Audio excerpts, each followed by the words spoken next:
There's a lot of players who just don't go on to fulfil the potential. But to give an example, I think the one I would quote would be... Over the last 10 years, Chelsea have dominated youth football in England. Chris Robinson was one of the main men at Chelsea's academy.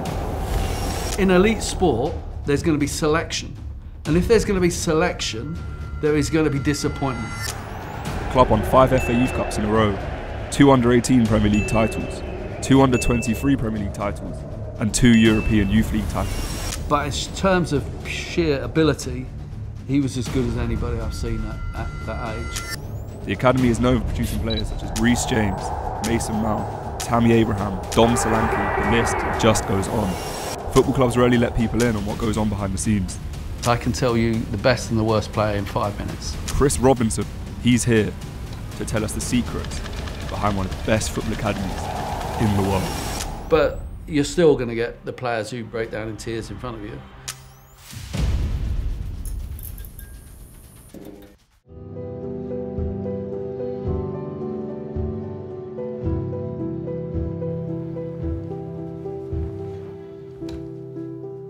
I'm Chris Robinson. I'm director of the Scouting Game Limited. I've been in the pro game for about 30 years. I've played, coached, managed, and for the last 15 years been involved as a scout, particularly 12 years working for Chelsea in their academy, in management roles in the recruitment team. And now I've set up the Scouting Game, my own company. And I'm here to do perspectives for rising ballers. I got into the football industry a long time ago. Yeah. I don't know when I wasn't in the football industry, really. You know, I grew up half a mile from where we're sat here today, actually. And so as a kid, you know, it was all I wanted to do. But I played non-league, played all over, coached at Man City and ran a centre at Portsmouth and development centre. So I started whilst I was still playing, coaching, and did my badges, the UEFA badges and what have you. So I gradually worked my way up. Then I was managing in non-league, managing at Cheltenham Town, managed the FA 11. And then I really felt that I wanted to specialise in scouting because I'd always enjoyed going out and assessing players. So about 15 years ago, I really made the decision to focus on scouting, and that's what I've been doing ever since, including 12 years at Chelsea in the academy and management roles in the recruitment team there. Naturally, Chelsea's a pretty competitive place to get a job at. How did that happen? How did you get your foot in the door? Yeah, sure. I've been a Chelsea fan since I was 4 years old. So although I worked for other clubs, I always wanted to get back to get the chance to work for my club, you know, as you do as a fan. I was the UK director of an international sports charity called Right to Play. So they recruited me to set up in the UK and to be the international head of football. So the first thing I wanted to do was get a Premier League club. So it had to be Chelsea. So before I'd even actually started work at the charity, I went to see Peter Kenyon, who I vaguely knew, and I pitched to him, and Right to Play became Chelsea's international charity partner in the biggest, what turned out to be the biggest deal between a club and a charity in the world. And they were partners for many years, 8 years.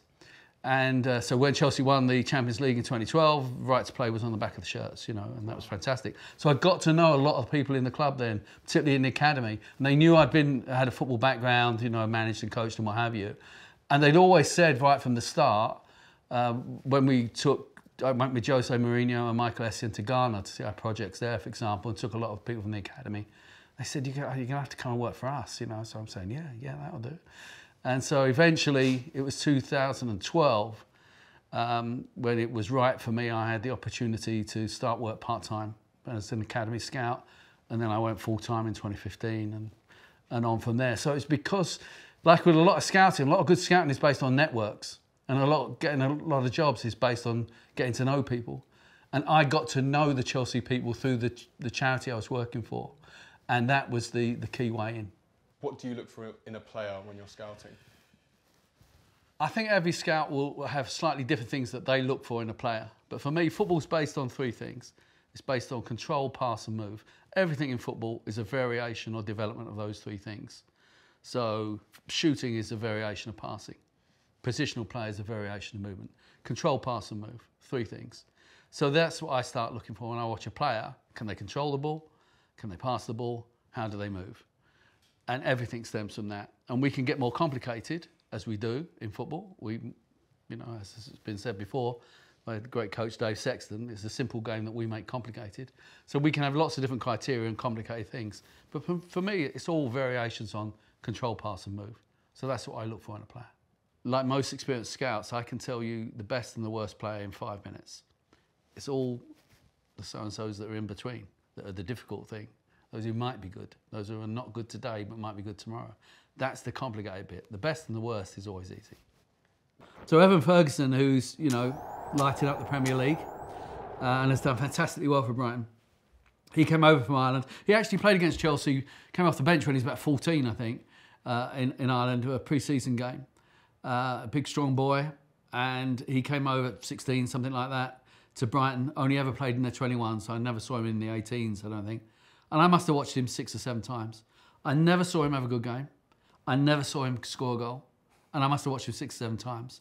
So when people are saying to me, what do you think of this Irish lad, Evan Ferguson? Oh, not for me. No, he's a big, strong boy, but he's not quick enough. He's not going to play in the Premier League, you know. And then he goes in and does so well. Every credit to him and to Brighton, of course.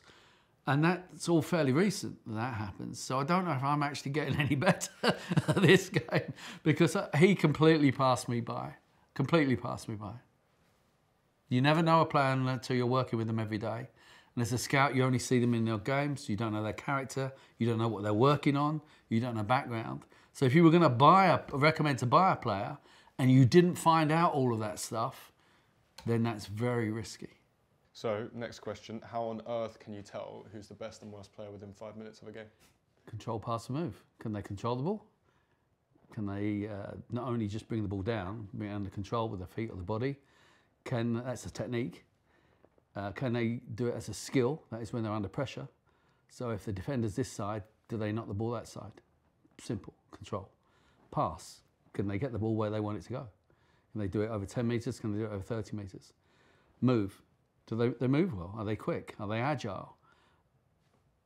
It's easy. I'm always learning. After every game, after every report I do, I think to myself, could I have done that better? Did I miss anything? What can I learn? So I'm always trying to learn. I read everything I can. So I learned about packing. You know about packing? It was a way of looking at the game. It's stolen from American sports. The idea is if I pass the ball from me to you, and then there's 2 or 3 opponents in between, we have packed those 3 players. Okay, we've taken them out of the game. So there's a lot of research by a German company called Impact, big influence on Thomas Tuchel, who say that the team that packs best win games, 40% of games. So that made me think when I read that, and I started looking for that in games. Who's making the passes that take people out? Who is moving in a position to receive it? On the other way, defending, who stops people getting packed? So learning little different ways of looking at the game challenged me as a scout and make me think about the game differently. And there's always something to learn. But I worked 3 years for Bobby Charlton, the late Sir Bobby Charlton, and was fortunate enough even to play with him. And his natural talent was very interesting to watch. One of the few genuinely 2-footed players. He could take, if you said to him, what's your strongest foot? He said, I don't know. He would take corners right foot and left foot. And literally, there was no difference between them. That is very rare. And that made me think how rare that is. So I've learned all the way along from everybody that I've met. Sometimes I've learned how not to do things, or what not to do as a scout. But there's always an opportunity to learn. When you're at Chelsea, recruitment team was at the top of their game. What do you think separated you guys from other clubs? Every business that is excellent is based on people, having the best people. I was very fortunate in the 12 years I was at Chelsea, great majority of that. The head of the academy, the head of youth development, was Neil Bath, who'd been at Chelsea many years. He's now director of football operations. And Neil was not just a manager, he's a leader as well. Someone, again, who's constantly innovating, constantly wanting to get better. But one of the most impressive managers that I work for. To find people who are good at managing people is rare in football, very rare, because people come up through the game. They may never have been taught about management or learn about other ways of approaching dealing with players other than what they have suffered themselves perhaps as players. But Neil was very thoughtful about it. So he set the tone, and he set up a great culture at Chelsea and at Cobham. So that was the starting point from it. And then employing really good people. And I think everything stems from that, the best people. Now, we had a lot of resource as well, which helps, but there's lots of other clubs that had loads of resources and they didn't do anything like it. So I think you have to trace it down to the leadership that was there at the time, and it was top draw. Yeah, so what I mean by culture is the way that we do things. How do we do things here? How do we treat people here in this workplace? You know, what are we like with each other, whoever we may be? And the management, if their leaders set a tone, treating people with respect, listening to people's views, treating everybody as part of the team, because they are. You know, in an academy, might be costing £9 or £10 million a year. You might have 90 to 100 staff in a big academy.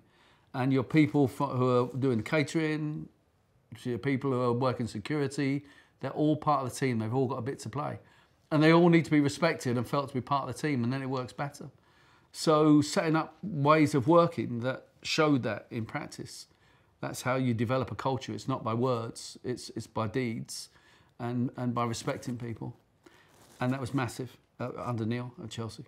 How big is the scouting network of a club like Chelsea? The big Cat 1 academies will have perhaps 30, 40 scouts in their catchment area. You know, there are time restrictions, so the priority for most clubs is under 6, under 7 recruitment before you can actually sign them at 9, because if you get them at that age, you've got them and they grow up with you, and so they can learn your ways and they don't cost you anything. So you look at the top players at Chelsea now from the academy: Reece James, Levi Colwill, you know, Conor Gallagher, so on. And before them, Ruben Loftus-Cheek, Mason Mount, they all signed at 7 or 8 years of age. So that's the ideal. And then you don't need to add so many after that. So you need a lot of scouts out there. Then you'll have some scouts doing academy scouting, looking at other academies, players you can sign and buy. And then, of course, you've got your international scouting, which was bigger before Brexit, when we could sign players from Europe at 16. Now we can't sign them to 18, and it's much more restricted. But there still will be some international recruitment. And then you've got all your first team scouting. First team scouting now for most clubs is predominantly by video. You know, 95% first team scouting now is video scouting at most clubs. So that has changed the dynamic as well. But that's a sort of, you know, that's a big scouting team. Now go down to a Cat 3 club, there might be 1 or 2 paid staff doing scouting. You know, they just don't have those resources. They might use volunteers. There's a massive range in resources and the people that are brought to bear on recruitment decisions. Who's the best player that you've seen in, you know, academies? It doesn't have to be just Chelsea as well, that you feel like hasn't quite fulfilled their potential for whatever reason? Unfortunately, there's a lot of players who you see at younger ages who just don't go on to fulfil the potential. But to give an example, I think the one I would quote would be Charlie Masonda, a Belgian boy who came to Chelsea at 15, 16, attacking midfield player, winger type. Fantastic touch, great movement. He was quick.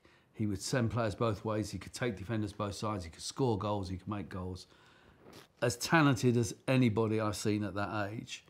He played for Chelsea's first team, made his cup debut against Nottingham Forest, I think, in the FA Cup, scored, I think, as well, in the game we won 5-1 from memory. And then he got a very bad injury.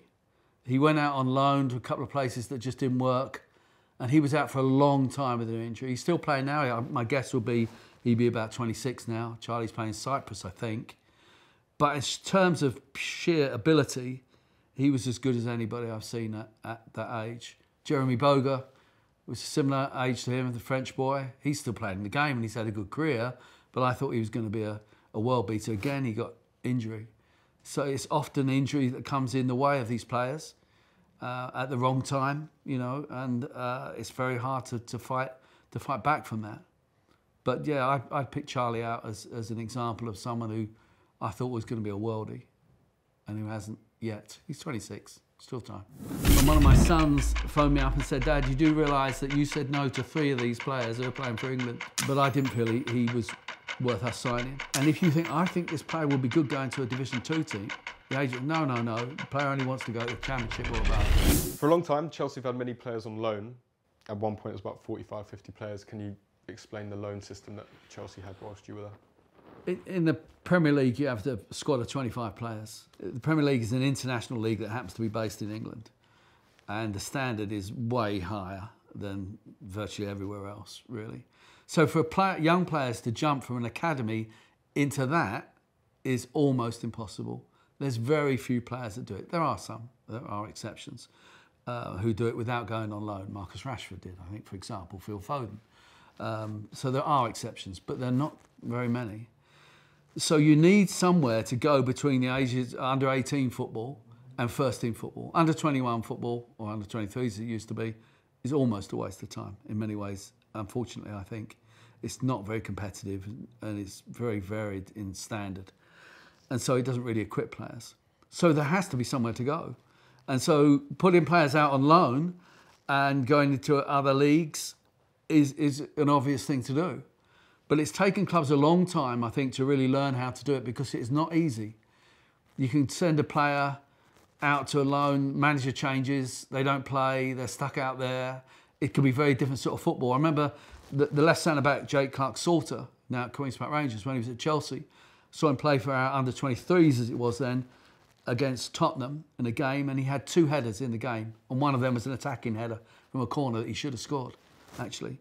He went on loan to Bristol Rovers that week, who were in Division 2, and he had 13 defensive headers to deal with in the first half. Well, that's a completely different sort of football then, isn't it? You suddenly get this aerial bombardment. So players can go out and it's very different to what they know.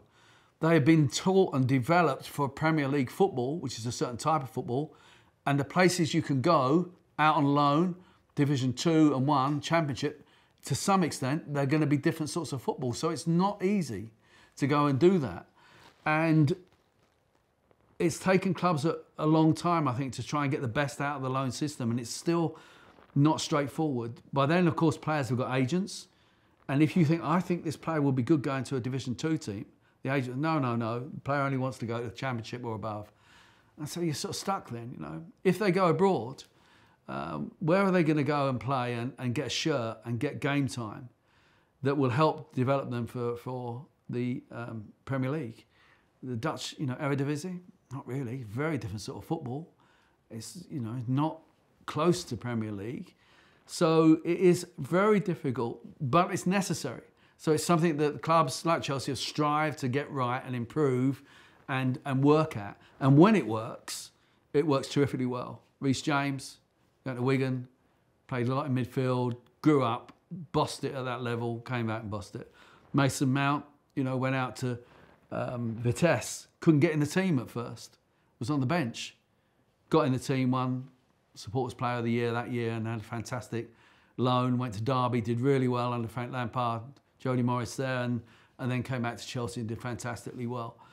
So it can work very well for players, but it's not plain sailing by any means, and it's not easy to get it right. And we have got an issue, I think, in this, the Premier League have, about how you prepare players for the Premier League.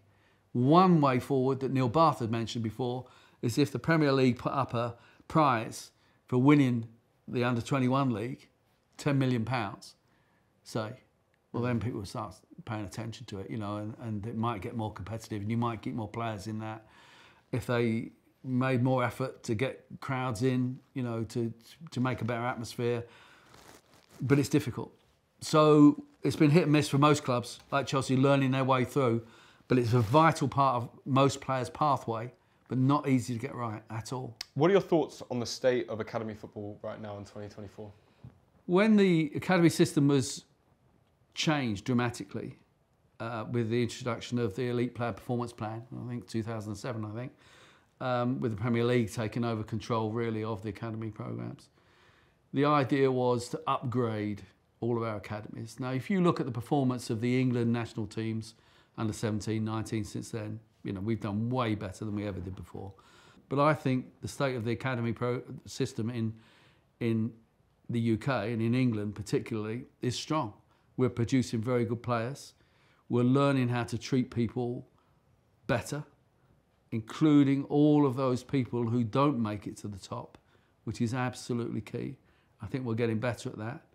We still got a long way to go in terms of the diversity in players and in coaches to get the best out of our communities. But I think we're going in the right direction, and I think the proof is there. You mentioned a story to me about your son at an England game. Can you talk us through that? Yes, this is a bit embarrassing for me, but I was watching an England game on TV, and one of my sons phoned me up and said, "Dad, you do realise that you said no to 3 of these players who are playing for England?" Which I think must be certainly a personal record. I don't know if it's a record for anybody else. And the players were Dele, Alli, who I saw when he was playing first team football for MK Dons, maybe about 17. And I didn't feel he was better than we already had at Chelsea, and Ruben Loftus-Cheek and Lewis Baker. Incidentally, Lewis Baker, another genuinely two-footed player. Now, was I right? Yes, I was at the time, I believe. Who knew? I mean, Dele was a different shape. He was heavier. He was more of a central midfield player, and he, went to Spurs and just blossomed as a player, didn't he? And it was terrific for England and Spurs. Lots of clubs and lots of other scouts at Chelsea came to the same conclusion. So it wasn't just me. But I didn't feel he was worth us signing. Joe Gomez, when he was at Charlton, about 16, 17 years of age. I thought he was a good athlete. I didn't think he was a great footballer. He's gone on and done okay, hasn't he? And Jadon Sancho. I saw Jadon when he was 14, under 14, playing as a striker for Watford. I thought he was all right. It's just okay. Yeah. He was nothing like the player. He signed for Manchester City almost straight after. And we knew that City were interested. And he became a winger there and became the player that he later did for, particularly in his time at Dortmund. He was terrific, wasn't he? Interestingly, Joe Gomez is not a regular in the Liverpool team. Dele Alli is not playing top level necessarily now. And Jadon Sancho can't get game United. So maybe I wasn't as daft as I felt like I was at the time. I don't know. One scout finds a player like in love with his ability, but then you might come along and not see it. How would you resolve those things? At most clubs, there's usually one person who has to take the last decision. The final decision. Head of academy recruitment, typically that would be. Sometimes the director of the academy. It varies one academy to another, but someone has to take a final decision. Now, if they're sensible, they take a lot of opinions into account, and they will respect the people that they employ to give those opinions. But someone has to take responsibility at the end. However, over the last couple of years when I was at Chelsea, I was responsible for our trials programme, so players that came in on trial, and coordinate the decisions on trial lists. And I tried to move us on to having much more data to help us alongside the opinions. So the data about performance data and about scouting reports from a variety of scouts. All the things we would do on players that we were looking at other clubs, I felt we should do on trial lists. And other clubs do this as well. And this is not just for that applies to Chelsea. And so you try and get more data to sit alongside the opinions, to give a context for opinions. And I think that's what the game is coming to in recruitment now. It's not just a person's opinion or a couple of people's opinion, not he or she who shouts loudest, but it's now some performance data as well. And that makes for better decisions. What's the most unexpected scenario you've scouted a player in? I went and saw a game in the school playground once, and there were 3 players, this was in Battersea. I'd been invited by a teacher to go and watch this team play this game. Really small little AstroTurf area they had, primary school at Battersea. And there were 3 players in that I brought into Chelsea for us to have a look at in one of our assessment centres. So you just never know. And that is very exciting. That's the great bit about scouting. Whilst we're on that topic, you and I shared an experience. One of our players played for Rising Ballers, Darius. Can you tell us about that story from your perspective? What happened there? I was getting asked about this player, Darius Johnson. Do you know him? No. Who's he playing for? Well, he's not really playing for anybody at the moment. He's been around and he's played here, but people have started talking to me about him. And then I heard that he was training with you guys, the Rising Ballers, training with Maz Batash, who I knew he was a very good coach. And so I'm thinking we better have a look at this guy. And then coincidentally, an agent, I think it was, referred him to the club as well. So he was beginning to attract attention. And we bring players in at various ages. Didn't often at Chelsea bring in players at, I think he was 18, 19 then, if I remember, from non-league or from local football, because our boys were all, you know, internationals and been with us for years and so on and so forth. But he came in, and in the first 5 minutes of the first in-house game, he was terrific. Very sharp, very fit, which is a great start. He gave himself a platform to play on because he was so ready. Now, I understand from you, he'd had a bad experience at Oxford where he went in for a trial where he wasn't fit, so he learnt from that. But Maz had got him very, very sharp, Coach Maz, and so he was able to come in and perform at that level, and that takes some doing. And then he went on to play a couple of games, and he got signed, which was terrific. And I think it was the day that he'd signed his contract that we got the sanctions applied to the club to stop us from signing any new players. The timing was awful for him. But it did alert us to the opportunity there was, and I did a presentation to the club back saying, look, you know, there's got to be other Dariuses out there, and the club were very receptive to that. And so we started looking more systematically, and I started following Rising Ballers, coming to games and training, and looking at other showcase ones. And we set up a series of showcase events ourselves over the next few years that helped produce or bring players like Mason Burstow to our attention, and Jadon Wareham, who we signed from Woking, and it worked very well. And it just goes to show it's never too late, that even the biggest clubs will still look at players aged 17, 18, 19, 20, if they're good enough. The door isn't closed. And that was a great lesson for the clubs, I think, and a great lesson and hopefully an inspiration for the players as well, and for people coming through programmes. As you know, we had Rising Ballers were coming into Chelsea regularly after that, and a very good connection, and that puts players in the shop window, and that's terrific. Clubs are much more open-minded than they used to be. You know, and if you look at non-league, if you're 17, 18, 19 and you're playing first-team football in England in step 1, 2, 3 or 4, you will be watched by scouts. I can guarantee you that. They're going to go and watch players of that age.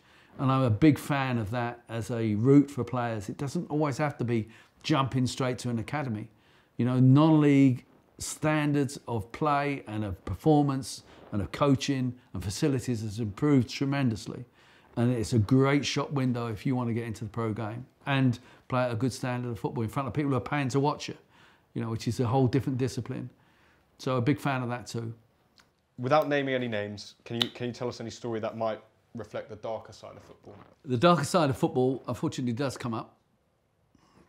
3 months ago, I was still at Chelsea. I'd gone home, my wife and I had gone out for something to eat, and we were driving home. Phone went in the car.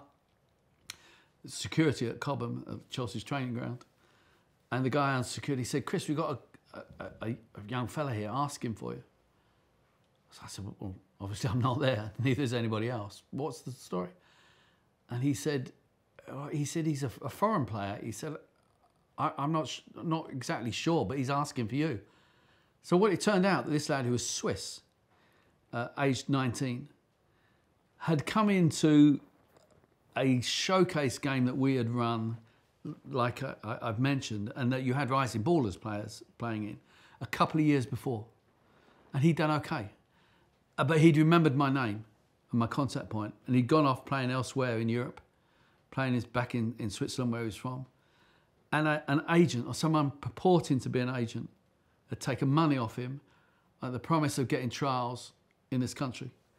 The lad had flown over to England, and there was no agent, no one there to meet him. And the guy didn't know where to go. He had no contacts over here. And so he somehow found his way to Cobham, where he'd been before, a couple of years before.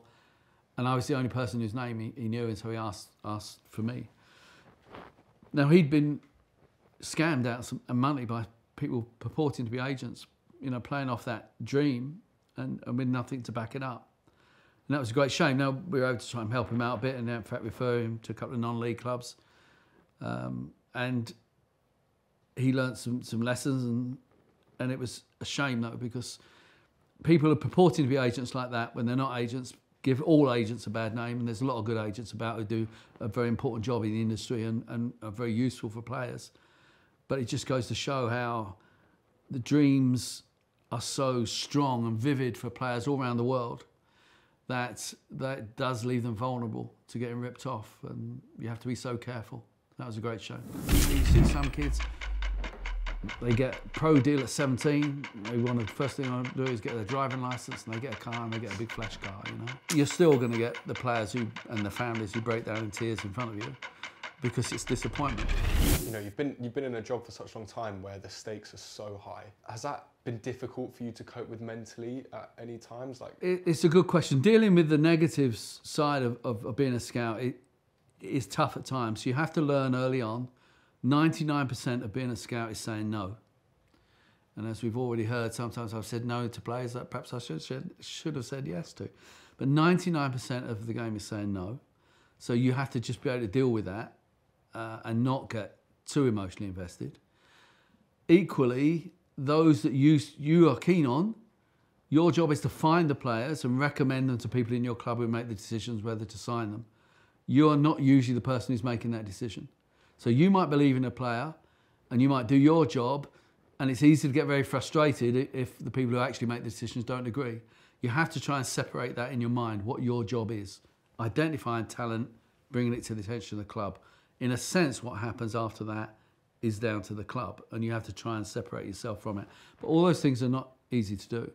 When I was managing, I used to say to players who came and played for me, once you're my player, you're always my player. I will always be available and to help. So I'm still in touch now, all these years later since I packed up managing with my ex-players, many of whom are managing and coaching themselves. And I've always said that with trialists. If I bring someone in on trial, you're always my player. So I feel it's my responsibility to help the player, even if we say no. So quite recently, I had a player in, an under-14, a left winger. He was a good player, but he wasn't good enough for Chelsea, and I was happy with that decision. I was part of making that decision. But I helped him get signed at Portsmouth because I got to know him and the family. So our responsibility as a club, I felt, as did Chelsea, goes beyond just saying the yes or no. So that helps you deal with that. You're still being responsible. You know, you're not just passing cutthroat things on, decisions on. And we have to understand, and a lot of parents don't understand this, that we're talking about elite sport. In elite sport, there's going to be selection. And if there's going to be selection, there is going to be disappointment. Okay? However you do it, however it's done, however nicely you do it, however positive it is, you're saying yes to that one and no to all of those. And however you dress that up, there's going to be disappointment. So you as a scout have to accept that that is going to be part of the world you're living in. And if you can't deal with that, don't do the job. And parents don't understand it. However you try and put it over positively, they're desperate for that yes or no, and it's a no, and that's all they hear. There have been books written by people criticising the academy game, and it's all based on their child having been rejected at some point. And I sympathise, but we have to understand we're not talking about sport for all here. We're not talking about participation. We're talking about elite sport. You know, so your kid might be the best in their school, might be the best in their town. If you go to a top category 1 academy, you're saying, are they the best in Europe? It's a different scale. You've got to be realistic, and there will be rejection and there will be disappointment, and you have to live with it. We're human beings. We have to support each other through that, and we have to try and do it in positive ways, but it is part of the job. How do you deal with releasing or rejecting players? The first thing I think is to try and set up a system where it's not an altogether a big surprise at the end. So giving feedback. Now this is difficult for coaches in particular. Normally if a kid's on trial and the parent says to the coach, how's he doing? They say, oh, he's doing fine. We're doing all right. And then when it comes to the end of the trial and they say, no, we're not going to sign him, the coach said he was doing fine, doing all right. Because people don't want to make decisions too early, or they don't want to give the decisions away. They're trying to give people the run over the 8 weeks of the trial. But I think from the recruitment point of view, we have to give feedback, and we have to sit down with the parents maybe halfway through and say, this is how it's going. These are the good things. These are the things they need to work on. This is where it's looking in. So you begin to build an understanding of the reality of the situation. And then at the end, you've got to sit down with the parent and the child, depending on their age, and you've got to give that 99% bad news. So you try and do it in a positive way. You explain why, and you explain how you can continue to help them, what their next step might be, and how it isn't the end of the line for them as a footballer. It's just one step. So you try and do all of those things, but you're still going to get the players and the families who break down in tears in front of you because it's disappointment. I've got 5 sons. 3 of them have been through the academy system. I've been there as a parent as well, which helps a bit, I think. And so you try and do it in a positive way as possible. But there's going to be disappointment. And if you can't deal with the disappointment, don't take the job. Do you think young players, it's a problem in the game that young players are given too much too soon? It is a problem, and we see the negative effects of that. But the genie is out the bottle. You know, you can't put it back, because the point is, when you get to scholar ages, if you don't offer them what the market says is the rate, whatever that might be, and that can often be what an agent can convince you is the market rate, then there are other clubs lining up who will. You know, the players will go abroad. Now, when you're getting to 16, or certainly before Brexit, then there was a lot of demand from clubs growing in Germany, Italy and so on, who wanted to take English talent at those ages. And so you have to be ready to lose players. But it's a sensible club that says, no, you know, we're going to have a ceiling. We're going to have a pathway here. But there is so much money in the game at the senior level. The prizes are so high. You know, I think when the Premier League started, you got 60 million for winning it. Now you get 60 million if you're bottom of the league, I think, more or less. So it's just grown because of the appeal of television. That's where the bulk of the money's come from. The prizes are so massive that works its way down a little bit, and the talent is at a premium. You know, everyone's looking for that top talent, so you've got to pay.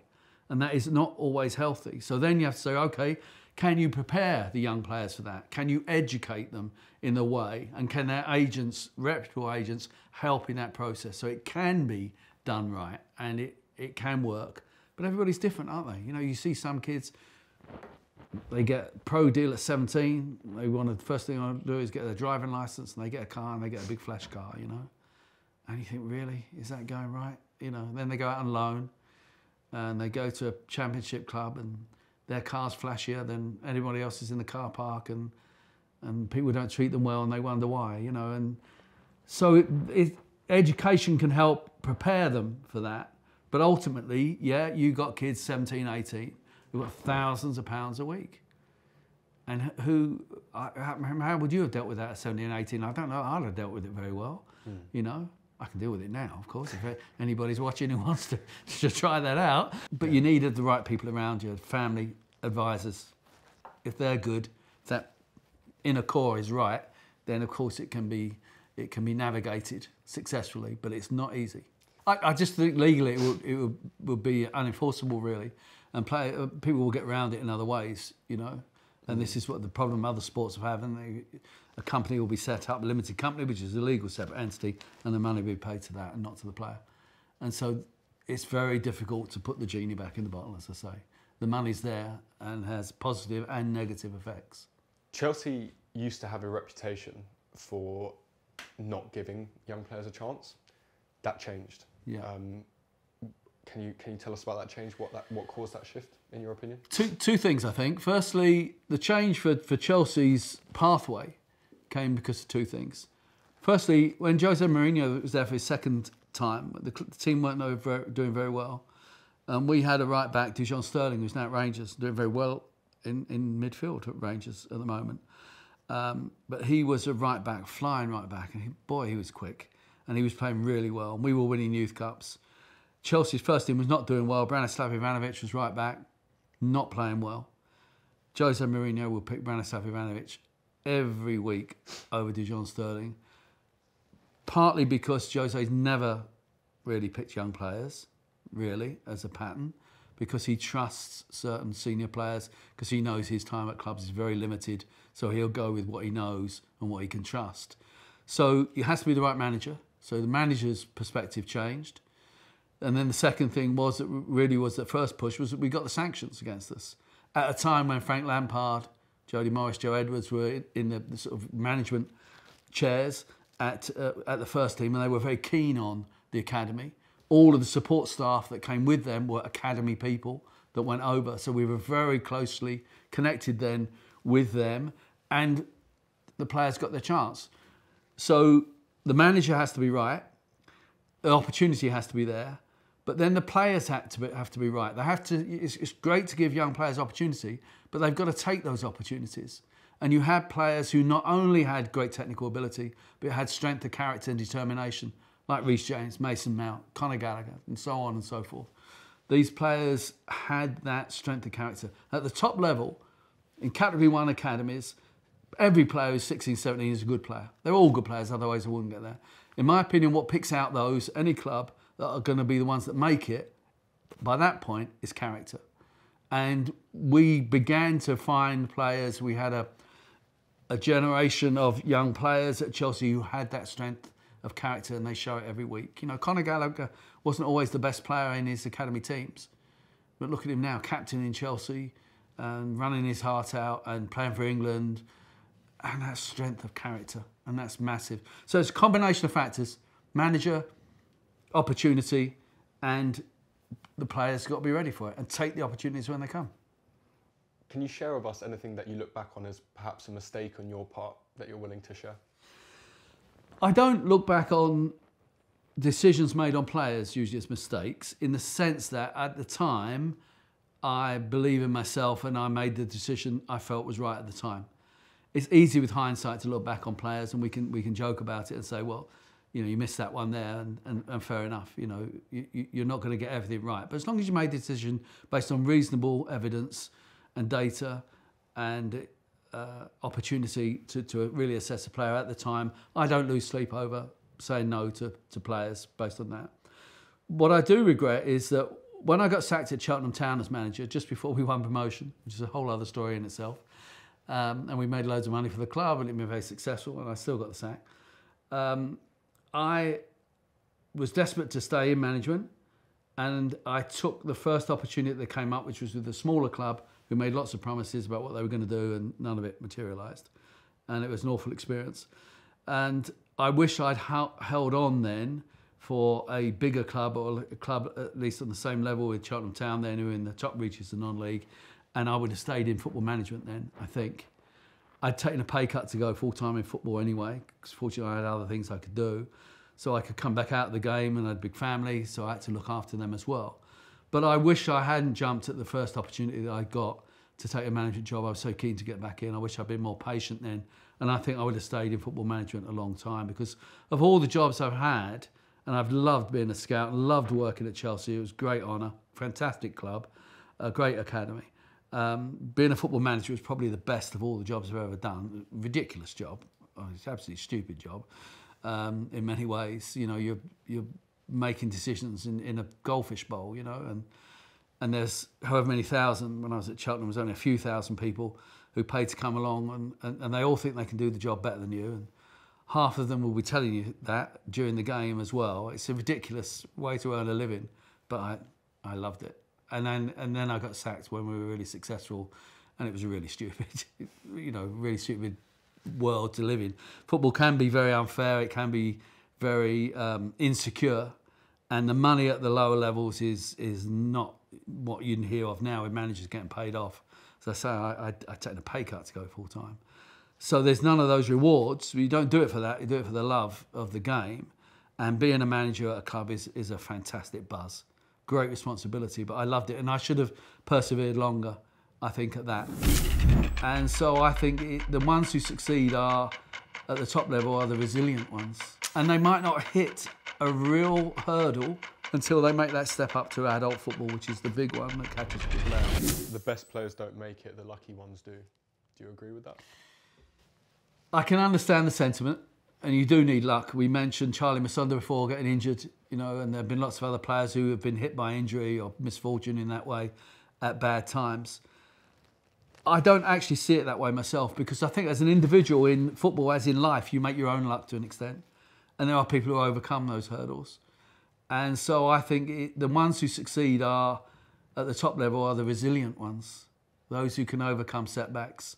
And that can be a real challenge in the academy system. You know, you can have a player who's been signed at 6, been in a fantastic academy in that beautiful bubble, always had success, started playing for England at 15, you know, had everything laid out in front of the best facilities, a boot deal at 12, all that sort of thing, you know, fantastic. And they might not hit a real hurdle until they make that step up to adult football, which is the big one that catches people out. And some cannot deal with that setback.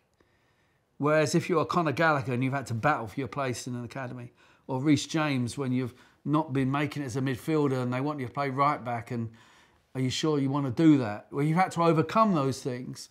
I think you build resilience, and you need that to get to the top. So for me, the ones who succeed might not be the best technical players, but they invariably are those with the most resilience, the most grit and determination, strength of character. Again, I think comes back. If you could change one thing about the football industry, what would you change? We could have a whole hour on what I might change. I think from a selfish point of view, the way that scouts are disrespected and undervalued throughout the game in practice. You know, you can see every day on LinkedIn opportunities to go and work as a scout. You're not going to get paid, but you can go and work as a scout. And there's lots of clubs who feel, well, we have to do that, you know.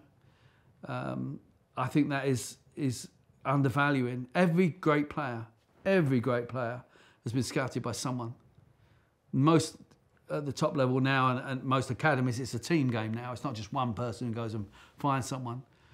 And yet those players can come on, and through the coaches and the games program and all the development that takes place, can become multi-million-pound players worth fortunes to the club. What is Reece James worth now to Chelsea, for example?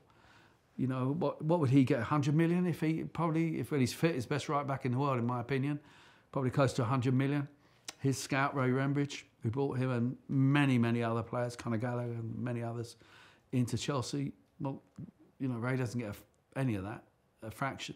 No, he doesn't do it for the money. And he's at a good club who look after him. But scouts are not respected.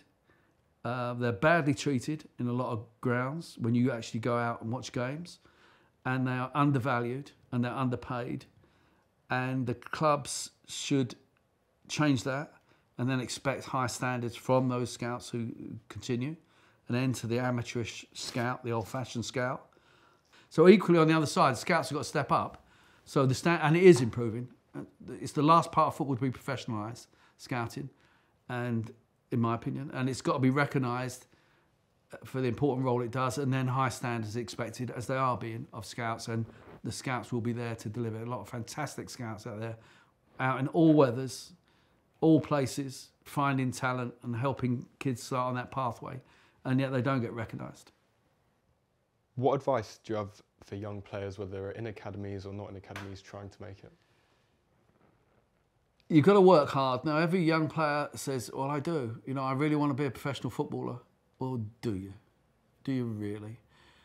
If you go to a trial and you turn up and you are not as fit as you can be, then you're not trying hard enough. Now, it doesn't cost anything to get fit. You can all go out running. You can go out and do sprints. And, you know, it's not a question of resources and money. There is no excuse not to be as fit as you possibly can be when you go for a trial. Arrive early. Don't be late. You would be amazed when I was at Chelsea, the number of times I was having showcase games, trial days, someone was late, and we can all be late because of traffic or whatever, trains or whatever it might be, and you'd see 20 minutes in the game someone wandering across. You know, and you think, do you really want to play with Chelsea? If you're late, you sprint, don't you, when you get out of the car or out the train station? No, they don't do that. So many players that apply to.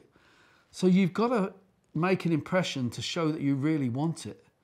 And if you come unprepared and you come late, and if you don't show some urgency, and if you don't listen to what the coaches are saying, what they want you to do, then you will not get picked. And you do not want to be a professional footballer, whatever you might say.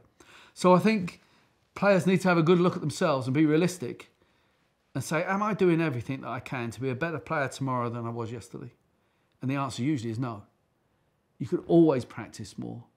You know, you just need a football or some sort of ball, tennis ball. and go and practice keep-ups. Do something to improve your game if you're serious.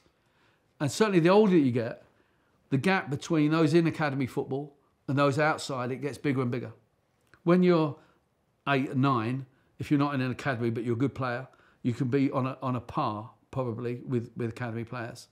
But because of the games program, the coaching support they get, they're going to go like that. When you get to 14, 15, 16, 17, it's a big chasm between them. To leap across, you've got to do extra.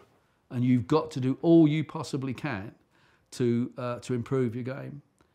And there's so many things that you can do that don't cost a lot of money. It's not about, you know, being able to afford the best one-to-one coaching or whatever. All that can help. But show that you're ready to put the work in, because the clubs will know if you do come across, you're going to have to learn a lot. And they will accept that if you show you're a good learner and a good listener and you've got the right attitude. If not, why should they invest in you? You know, you're too much of a risk. They don't need it. There's 100 other players lining up behind you. So I would advise players to have a good hard look at themselves. Are they doing everything they can to be a better player tomorrow than they were yesterday? What can the world expect from Chris Robinson and the scouting game in 2024? The book, hopefully. Publisher's deadline the end of this month. I get nervous about that. Trying to get that finished amongst everything else. So the scouting game book, more of the social media, different types of videos that we're looking to put up, even though what we've done has worked very well. So building the business. But I hope that the public out there will see me going back to a club and taking up a role in a club. I still want to contribute to a club, a good academy, a new challenge, and run that alongside the business. So at my time of life, when most sensible people are actually thinking about working less, and I'm thinking about how can I work more, take on more jobs, you know, more challenges. I'd like to ask the Rising Ballers community why there aren't more black coaches and black managers, why there aren't more Asian players in academies. I'd really like to know people's opinion. What an interview. Is that all right? My favourite interview.